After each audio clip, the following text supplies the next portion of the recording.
Late Friday evening, PharmEasy created history by becoming the first unicorn attempting to buy a listed company. The loss-making PharmEasy is buying out the 26-year-old ThyroCare. BharatPe, the fintech, along with Centrum, is going to be taking over the 37-year-old PMC Bank. BharatPe is a unicorn, loss-making, but look at the ambitions, and the organization is taking over the cooperative bank. Byju, India's most valuable startup, the decacorn valued at $16.5 billion, had earlier in the year bought the 33-year-old Akash Institute. It's the most expensive acquisition till date by a unicorn priced at $1 billion. Then you have the Tiger Global backed Groww, which bought out the 13-year-old Indiabulls mutual fund business. Ladies and gentlemen, is this the new normal when new age companies backed by strong capital, maybe loss-making, are buying out companies from the old economy? Joining me today are two voices that are so well respected when it comes to the startup ecosystem. I'm being joined by Harish Chawla as well as Rehan Yar Khan. Gentlemen, it's always a pleasure talking to you. Thank you so much for joining us today on Startup Central. Harish, I'm going to come to you first. Do you believe that this is indeed the new normal, where these new age companies are going to be announcing many more M&As in the weeks and months and years to come? Yeah, absolutely. I think, I had predicted a bit of this last year when I wrote in the end of December that this year will be actually the year of M&As. Two reasons. One is that digital companies have got fantastic access to capital. The whole country is now digitally aligned with COVID. So in a sense, stars have actually come together for all these companies. So when you have this, access to capital, you have, customer habits that have suddenly undergone change. Everybody can see the opportunity to actually put a digital layer over all, let's say, assets that are not as well utilized or can be scaled in the offline market. And therefore, the ability to combine your digital, let's say, DNA and mindset with offline assets and create an ecosystem that can manage a customer journey from end to end. For example, all these acquisitions you see, they're trying to manage a customer's journey from, let's say, meeting a doctor to buying medicine to, now doing diagnostics. And you can apply that to any of these entities, that they'll eventually try and string together a bunch of assets, both offline and online, which will allow them to control a larger part of the customer's journey. And then it leads to massive competitive advantage, really, in terms of being able to cross-subsidize businesses, cross-pollinate consumers. And you will see mega entities being created. Of course, execution is always going to be a challenge and integration will be challenges. But overall, we'll see a massive consolidation wave in every sector. We've seen that in pharma, actually, as Tata and Jio and Reliance Jio also have both made moves into the pharma, delivery business as well. You'll find this consolidation wave will be pretty much unstoppable. It's being fueled by the massive infusion of liquidity across the world. Capital has become cheap. And the Indian offline businesses have been severely left at a disadvantage, actually, with the whole wave of digitization. Okay, so let me build on that now with Rehan Yar Khan. Incidentally, one of the first few investors in PharmEasy, which is now going to be buying out ThyroCare, marking it the first time a unicorn is buying out a listed entity. Rehan, some fantastic points made by Harish, and of course we got him because of that blog post he wrote last year. But the point that he's making also about platforms. Each of these acquisitions, when you look at it, PharmEasy, which wants to build an integrated healthcare platform. You've got BharatPe, which is dreaming of India's new age bank. You've got Byju, which started off with, lessons for children, tie-ups with Disney, but now across the value chain when it comes to education, building a platform. Or Groww, which wants you to have a platform for whether it's mutual funds or stocks or overseas investing. Is this what the future is? Everybody wants to have a platform, at least in that vertical, which offers end-to-end solutions. More than sure, thanks for that. More than a platform, see, I think it comes down to something very simple that we in the business call LTV, or lifetime value, right? So once I have a customer, let's say I have you as a customer on PharmEasy for medicines, or let's say I have you as a customer on Byju's for learning, then the question is, what more can I sell to that customer?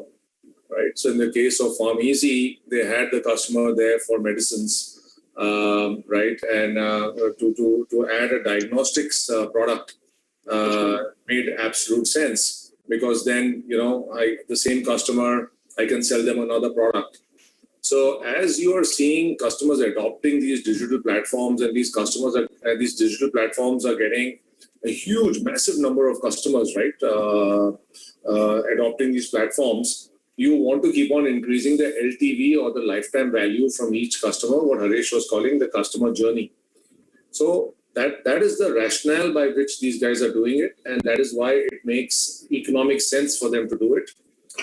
On the other side, there's one more consideration factor, which I think, Nayanthara, you brought up right in the beginning. You said that some of these are loss-making companies.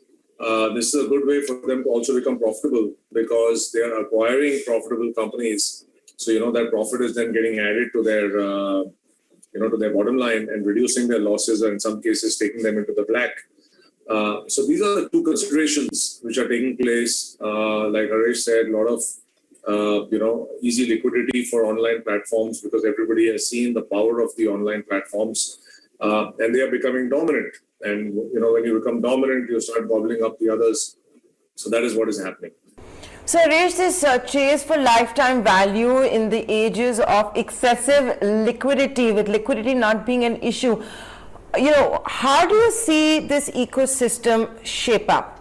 Because look at ThyroCare, what a fantastic story. It's a 26-year-old enterprise, rags to riches story, a promoter being so humble, saying that we are not greedy, my children realize that, they may not be the right fits. A lot of promoters don't think like that. ThyroCare, in that sense, is an aberration. So how do you see this ecosystem maturing? We've seen a lot of maturity over the last, let's say, half a decade with promoters and family business transitions. Them realizing that you can take a business from 0 to 1 or 0 to 100, and then a different set of investors or even companies need to carry it to the next level. And look at what happens when you combine a digital asset with an offline asset. It suddenly sparks off a wave of value in the offline asset. ThyroCare can get access to millions of more customers, can open millions of more branches, because the digital access is virtually frictionless for them. So you're able to bring a huge customer base to the company, increasing its efficiency, essentially sweating those assets much harder. So you see this combination, kicking off great value across, and you'll find this coming up across segments where there are either fragmented markets or not so well sweated assets that are lying offline, and trusted brands. When you combine these three things, you are with a, let's say, digital audience, you're able to just overnight expose massive synergies and massive value. And in some cases, regulatory issues also are there. I mean, it is much easier to buy a banking license or invest in an entity with a banking license or a mutual fund license than to start applying for it. Because for a digital company, time is also a very crucial, let's say, metric, because competition is relentless in the digital system as well. So it's not as if they have it all easy. Just because they have access to capital, as many of them or more of them fail actually compared to offline companies. So the whole, when you have to look at a combination of these factors coming together. India is full of very highly fragmented markets. India is full of large, trusted old brands that have actually lost steam and started plateauing. India has many unsweated, inefficiently run, let's say, offline assets, which could do with a dose of new energy and new customer access. When you put all these, and we have tough regulations, which again is another incentive driving some of these startups, especially in the fintech space. So when you put together this cocktail and the growing maturity with family-owned businesses in India, that they and their family have different ambitions. Sometimes the children have different ambitions. There is only so much they can carry on with in this world. And the last thing is that they know that inducting a digital DNA in your company is very difficult, because they can't hire founder quality talent into the firm. So therefore, the best thing seems to be either sell out or combine or buy. As you see in Tata is clearly buying digital assets because the DNA is available outside, and they would probably buy them and actually allow them to flourish on their own. So we're seeing a two-way traffic, essentially. Legacy firms acquiring digital companies to get that DNA, digital companies acquiring offline businesses to sweat those assets harder and get a deeper relationship with customers. Yeah, that's an important point to look at it as well. The shopping spree that we have seen Tata's go on. It was Reliance Jio last year. Remember Urban Ladder. Remember all the Imbibe and so many other startups that it has acquired in recent times, the last couple of years. NetMeds, of course, being there as well. Rehan, I want to come to this one point that you touched upon, and so has Harish, which is that you're going to see these loss-making companies backed by serious capital become profitable. So it's a better way to become profitable maybe, but then how are they not behaving like private equity firms with some kind of a USP? I mean, see, the listed market respects profitability, as you know. So you can kill multiple birds with one stone. You can, like Harish said, you can acquire talent. You can, like I said, shore up your LTV, and you can add to your profits. So why not, right? It certainly adds to the motivation of making these acquisitions. I don't think there's anything, anything but positive about this. As Harish pointed out, there are a lot of companies out there which have plateaued, and now this is giving them an option to switch to a new platform and continue growing over there.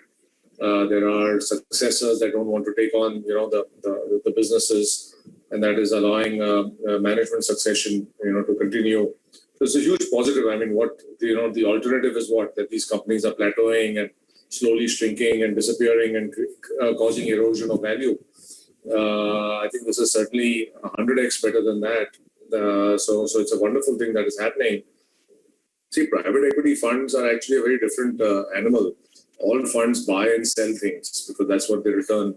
That's how they return money. These companies are buying for keeps, right? And they're making it an integral part of their offering.